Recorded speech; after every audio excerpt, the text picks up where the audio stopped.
Hello friends and welcome into NFL Daily presented by BetDSI, the internet's #1 sportsbook. I am your host Tom Downey. Let's start today's shows off with the latest NFL rumors and news.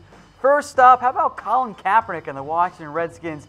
Now the report from Yahoo is that Kaepernick would gladly play for the Redskins. I don't really know why we need to have reports saying that players would play for an NFL team.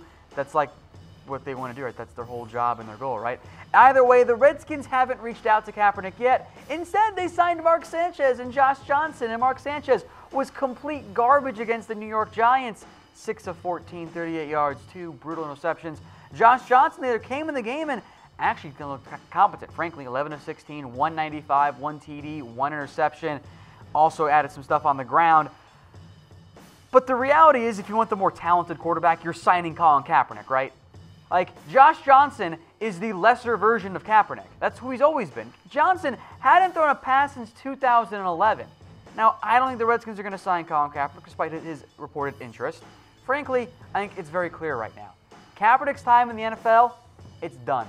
He is never going to get another shot in the NFL. It's just not going to happen. The collusion case is real. NFL teams don't want to deal with him. We'll see if Cap actually wins that case, but I think he's done in the NFL. I disagree with it. I think at the minimum, he's a really good backup. I just don't see how you can argue Mark Sanchez, Josh Johnson being upgrades over Colin Kaepernick. Either way, Redskins don't seem all that interested, and their season is pretty much over thanks to a litany of injuries. All right, speaking of teams' seasons being over, how about the Jacksonville Jaguars, and could Tom Coughlin be the next head coach? Ew is my initial response to that. Now, CBS Sports says there's growing perception Coughlin could take over as the Jags head coach. Right now, he is in the front office. He's the team president. This is a terrible idea, guys. Don't do this, Jacksonville. This is not a good decision. Tom Coughlin is going to be 73 next year, which is ancient for NFL standards. And why would you hire a coach who's going to be there for what, 3 years at most? It doesn't make sense. Go hire somebody else if you're going to fire Doug Marrone. We'll talk about our NFL hot seat updates later on in the show. Don't hire Tom Coughlin. It didn't end well in New York. Why would it work in Jacksonville when he's even older now? I just don't think it makes a lick of sense. But who should be the Jags head coach in 2019? Is it Doug Marrone? Is it somebody else? Let me know in the comments section. I'll be sure to chime in with my own thoughts in there as well. All right, more coaching updates here. Is Jim Harbaugh not going to head to the NFL? Look, we've told you guys before, and I've said it before, I don't think it makes sense for him to leave, especially right now. If you're going to leave Michigan, this is like the worst time to do it. Urban Meyer just left. There's a potential power vacuum now in the Big Ten. Harbaugh likes what he's building in Michigan. He doesn't want to leave there, and Harbaugh does have a good point, by the way, that oftentimes these rumors tend to pop up around signing days to hurt him during recruiting season. To maybe just cast that shadow doubt of, these 18-year-old kids, hey, coach might not be there for all 4 years or all 3 years. He might leave. I don't think it's going to happen. But in the end, unfortunately, I don't think the Harbaugh NFL rumors are ever going to stop. It's like the John Gruden rumors, right? Every year they pop up. It's like the Bill Cowher ones, if you want to go that route. They always pop up, even though I don't buy it at all. All right, folks, today's show is brought to you by BetDSI, the internet's #1 sportsbook.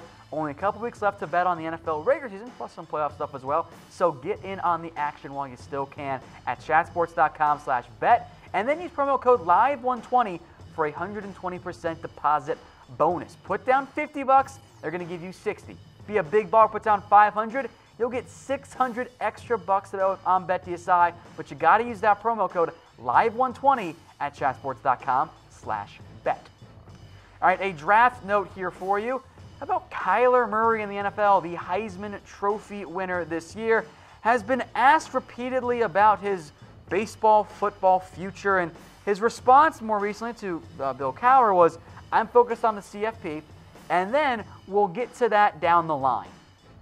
Now, there are two ways to look at this. Number one, Murray's just given the classic, I'll worry about that later, I'm focused right now. Or, and I think maybe this is a more likely one, maybe he is kind of considering it. Now, his agent, Scott Boras, says he's going to go play for the Oakland A's. That's what Scott Boras says will happen. At the same time, Scott Boras is his baseball agent. So what else is the baseball agent going to say? Oh, yeah, the guy that your agent spent a first-round draft pick on, he's not going to show up after all? After he signed already? Now, Ian Rappaport says that he thinks he's going to stay, and there's been some contradictory reports on where Murray could go. Rappaport said he heard from guys that said a Friday draft pick, i.e. round 2, round 3. Adam Schefter said a GM told him a first-round pick. I kind of buy the Lamar Jackson range personally for Kyler Murray if he does go pro and commits to football. But remember, he has to actually declare for the draft to be drafted because he's an underclassman. Now, I guess the next logical question here is, which sport should he play? Type B for baseball, F for football. We sit here on NFL Daily. I love football. It's my favorite sport. But the answer is baseball. It's way less stress on your body. You can have a longer career, especially if you're taking a bunch of hits in football, especially for a smaller guy like Kyler Murray. And the upside equals more money if you actually are a dynamite player. And Murray, as a high first-round MLB draft pick, should have the potential to be. So, as great as football is, if I'm Kyler Murray, I'm going to stick with the baseball route and make my money that way. All right, let's talk free agency then. And Mark Ingram, he will be a free agent after the year. And NOLA.com says there's only a 30% chance he re-signs. And a couple different things going on here. Now, maybe Ingram wants to finish his NFL career with the Saints, which I think is understandable there. And the Saints surely want to keep that Kamara-Ingram tandem going because it's been so strong this year, and really for the 2 years that they've been together. The issues are, number one, price tag. Mark Ingram is going to command a, I think, relatively sizable contract, even if it is just a running back style contract. The Saints don't have a ton of cap space. They got to spend it elsewhere, especially if they're going to try and re-sign Teddy Bridgewater. And finally, there was the Mark Ingram suspension, and I don't think the Saints like that very much. So I think Mark Ingram will play elsewhere next year. So what team will he play for? Before the Josh Adams emergence, I kind of like the fit of him on the Philadelphia Eagles. Another option, if they miss out on the Le'Veon Bell sweepstakes, I think, are the Oakland Raiders and the New York Jets. But let me know what you guys think in the comments section. Let's talk Pittsburgh Steelers now, and this one is, I don't get it. So Big Ben leaves the game, rib injury at halftime, comes back in, Steelers are down, there's 5:21 left to play.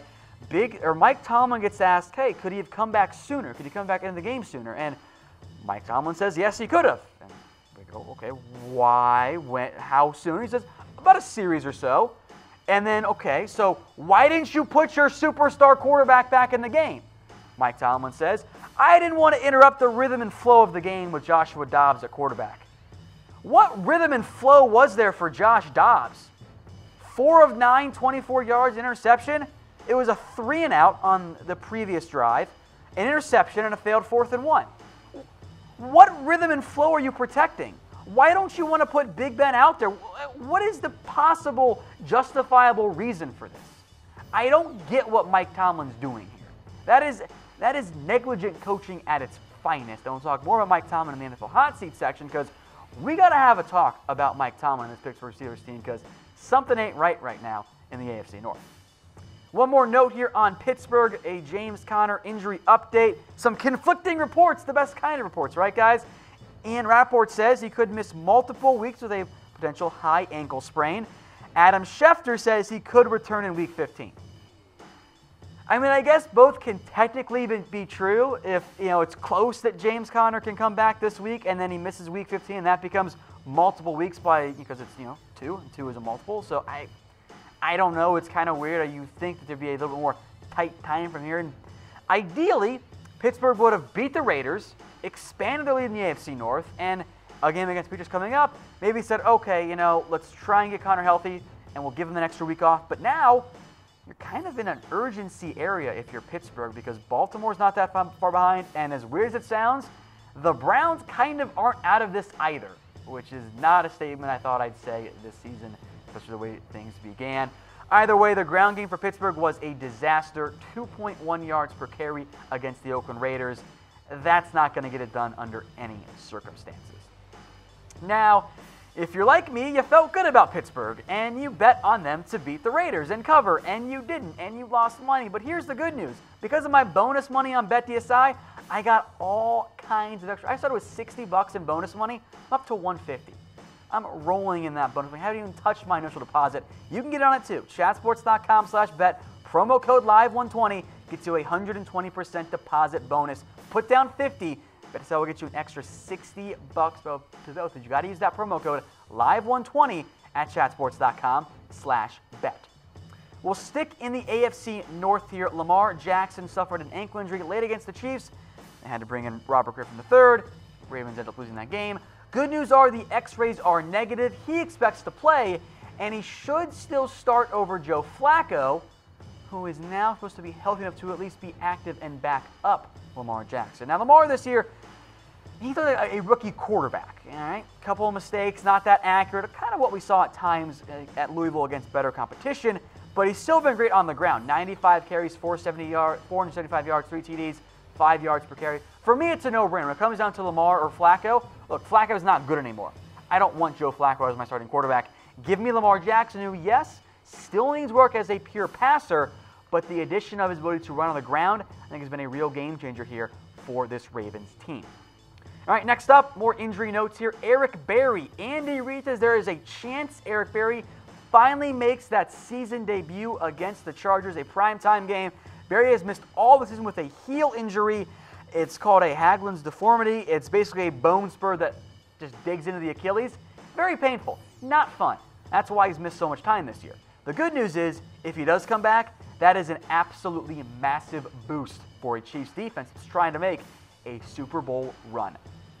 All right, folks, it's the holiday season. If you don't know what to get your husband or your brother or your cousin or whatever, get him a Mizzen and Main shirt. Comfortable.af is the website, and is the best damn dress shirt out there. They're made here in America, and it's the most comfortable dress shirt you will own. Dress shirt or just a normal shirt. I sleep in these. That's how comfortable they are. Check them out. Mizzen and Main, comfortable.af. All right, one more news/rumor item. Thank goodness. Blake Bortles' era is over. I'm sorry, Jason Mendoza, but the Blake Bortles era is over. Rapport says they're going to move on from him, which obviously they should have done a long time ago. Why did they extend to Blake Bortles? Didn't make sense. Now, here's how the cap works out here. If he's cut before June 1st, it's a $16.5 million hit in dead money, 4.5 of which would be, or 4.5 other money would be saved. If it's post June 1st, it drops down to 11.5 in dead cap, 9.5 in savings, plus $5 million in dead money in 2020. But the extra good news is there is offset language in Blake Bortles' deal. So what that means is, assuming Blake Bortles signs with a new team, the Jags don't have to pay, and they save this on their salary cap too, up to $6.5 million on their cap if Blake gets that much. Anything beyond that, they don't save. If it's less than that, they still have to pay the difference there. So the offset language does help out Blake Bortles, but again, they really shouldn't have re-signed him in the first place. It didn't make sense to me, but at least they're now recognizing that Blake Bortles is not the franchise guy for the Jacksonville Jaguars.